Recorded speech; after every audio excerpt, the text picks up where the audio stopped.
if statement is already a pretty useful construct, but we can extend it to make it even more powerful. Think about the username example from the last video.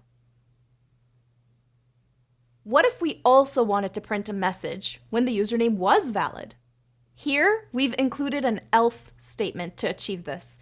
The program can now go in one of two directions depending on the length of the username. If it's not long enough, we get a message indicating that the username is invalid. But if the program verifies that the username is long enough, it will print a message saying it is valid. Pay attention to how the else statement is written. It uses the else keyword followed by a colon to indicate the beginning of the else block. Once again, the body of the block is further indented to the right. As we've called out before, these blocks can contain multiple lines and do more than just print messages. They can do calculations, modify values, return values, and a lot more. And remember that you can choose to use as many or as few spaces as you want for the indentation. But you always need to indent, and you always need to use the same number of spaces. The else statement is very useful, but we don't always need it. Say we want to have a function that checks if a value is even or odd. We could do that with a piece of code like this.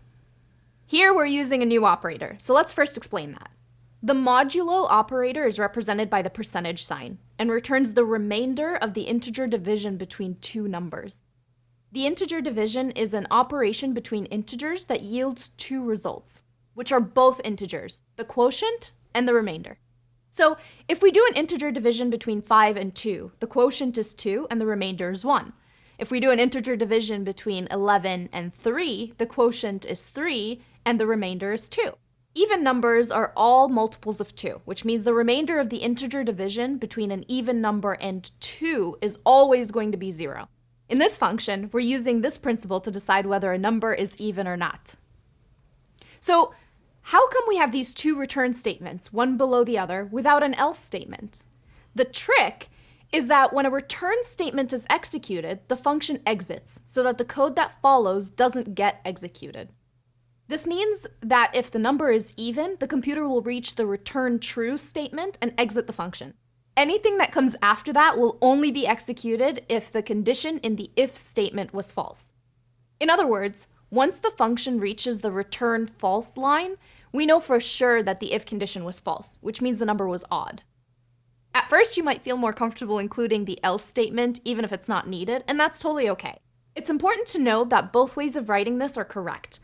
And remember that this technique can only be used when you're returning a value inside the if statement.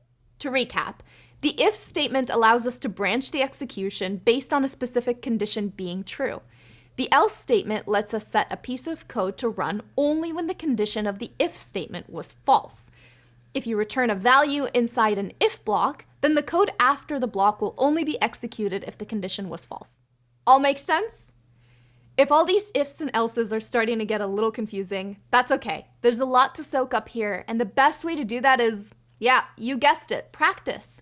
So review the content and practice on your own as much as you need. Once you're done, meet me over in the next video.